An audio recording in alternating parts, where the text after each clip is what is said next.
स्वागत है दोस्तों आपका हमारे चैनल अनसुनी अनुराधा के सुने अनसुने किस्सों में। कहानियों के इस आकाश गंगा में जो तारा जिस सितारा आज मैं तोड़कर लाई हूँ उसका नाम है जाने वफा होके बेकरार, मैंने किया तेरा इंतजार। वादा है मेरा आपसे हर वो कहानी जिसमें होगा एक जाना पहचाना सा कोना, जहाँ छिपी होगी आपकी कोई याद, पल वो जो बस अपने थे। लुधियाना शहर के मशहूर बिजनेसमैन सुरेंद्र शर्मा जी बहुत ही नामी व ऊंचे ओहदे तक अपनी पहुंच रखने वाले। तनी हुई मूछें, लंबा कद काठी, चमकता चेहरा और उनकी लाडली रसिका।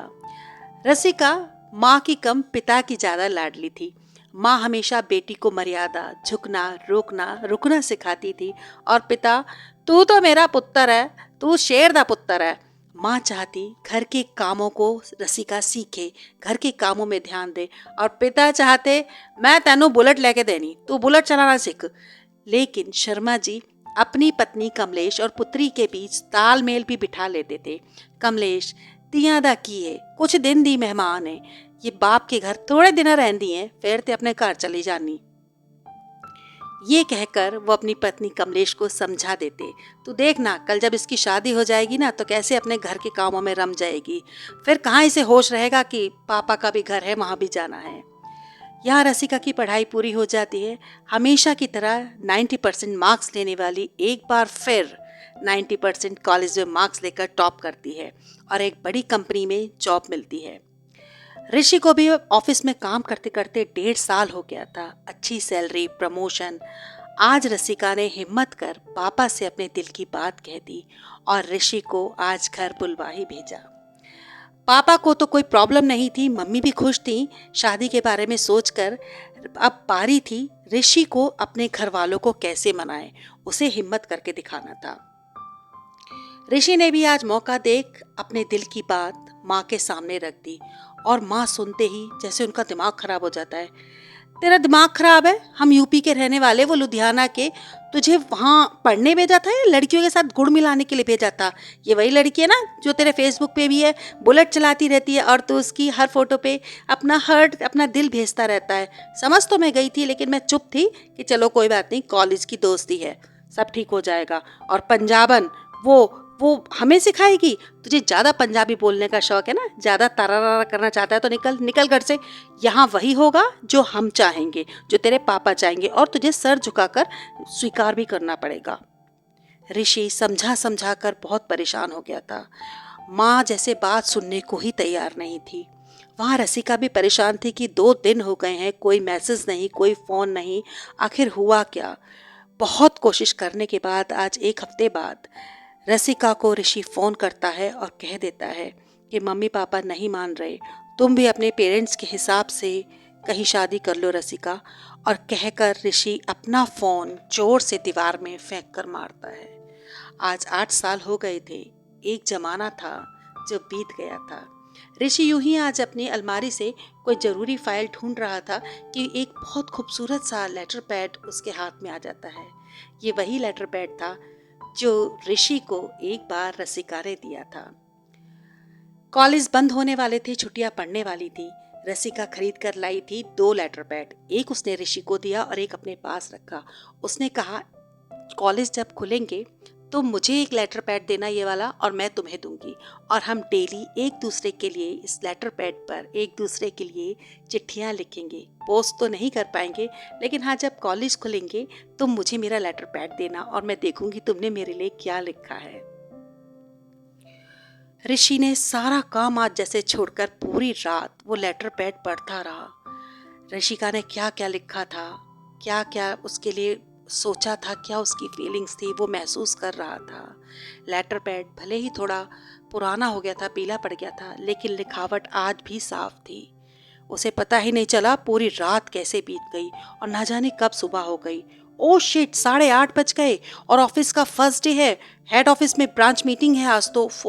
और हेड ऑफिस में ऋषि को उसकी कंपनी ने सीईओ बनाकर दिल्ली ब्रांच में उसका ट्रांसफ़र किया था। और ऋषि फटाफट शावर लेता है, ऑफिस पहुंच जाता है। पूरे ऑफिस में आज सन्नाटा था कि जो नए बॉस आए हैं ना, बहुत ही सख्त हैं। ऑफिस पहुंचते ही असिस्टेंट के साथ उसकी मीटिंग होती है, वो सारा बताते हैं ऑफिस के बारे में। लंच के बाद सर क्या लेंगे आप, आपके लिए क्या ऑर्डर करूं? नहीं नहीं कुछ नहीं, बस आप मेरे लिए कॉफ़ी और सैंडविच ऑर्डर कर दें। जी, लंच के बाद आपकी सर ब्रांच मैनेजर के साथ मीटिंग है। कोई बात नहीं, ठीक है, बस हो जाएगा, कोई नहीं। और गेट बंद कर कर असिस्टेंट चला जाता है। घड़ी में 2:40 हो रहे थे। 5 मिनट बाद ब्रांच मैनेजर के साथ ऋषि की मीटिंग थी। बिल्कुल ठीक समय पर, ना 1 सेकंड ज़्यादा ना 1 सेकंड कम, और गेट खुलता है। 5 फुट 5 इंच हाइट, घने सुनहरे लंबे क्लेचर से कसे हुए खुले बाल, वही दमकता रंग, आज भी वही कानों में डायमंड स्टक्स डाले हुए थे, और शिफॉन की साड़ी में लिपटी हुई रसिका उसके सामने खड़ी थी। ऋषि हैरान था, अपनी कुर्सी छोड़कर खड़ा हो जाता है कि तुम। एक बार जैसे फिर उसकी निकलती हुई आवाज़ जैसे बंद हो जाती है, और वही तीखी आवाज़ ऋषिका की, गुड इवनिंग सर, आपकी आज मीटिंग थी ना हमारे साथ? और ऋषिका लास्ट 6 मंथ्स के अकाउंट्स की सारी फाइल्स और भी जो ज़रूरी फाइल्स होती हैं ऋषि के सामने खोल कर रख देती है। ऋषिका एक एक कर सारी बातें समझा रही थी, और ऋषि सुन रहा था सारी बातें चुपचाप बिना कुछ जवाब दिए। कि 3:30 बज जाते हैं और मीटिंग ओवर हो जाती है। अच्छा सर, ओके, मे आई गो नाउ? और कहकर रसिका गेट से बाहर चली जाती है। रात के 10:30 बज रहे थे। ऋषि अभी भी ऑफिस में था कि वॉचमैन आता है। सर 10:30 बज रहे हैं, आपको जाना नहीं है? ओह हाँ। और ऋषि अपनी गाड़ी की चाबियां ढूंढते हुए होटल पहुंच जाता है। अब अक्सर रसिका और ऋषि आमने सामने हुआ करते थे, लेकिन बस दो कर्मचारियों की तरह। ऋषिका बात तो करती थी, लेकिन ऐसे जैसे कि वो सिर्फ ऑफिस की एम्प्लॉय है, इसके अलावा कुछ और नहीं। आज सैटरडे था, ऑफिस की छुट्टी थी। बस अकाउंट्स में 2-1 लोग आए थे जिन्हें शायद कुछ ज़रूरी काम था 1-2 घंटे का। और रसिका भी ऑफिस में आती है, वो थोड़ा लेट आती है कि वो थोड़ा अपना ऑफिस का कुछ काम कर रही थी, कंप्यूटर में कुछ देख रही थी। सैटरडे को भी वो छुट्टी नहीं लेती, ऑफिस आती है कि थोड़ी देर बाद ऋषि सर भी ऑफिस आ जाते हैं। सर आप? हाँ हाँ मैं भी। और तुम भी तो आई हो? अच्छा हाँ सर। सर मैं ये कह रही थी कुछ ये डिटेल्स हैं, एक बार चेक कर ले आप, मैं फिर अकाउंट्स में इसके चेक बनाने के लिए दे देती हूँ। हाँ हाँ हाँ रसिका, दिखाओ क्या है।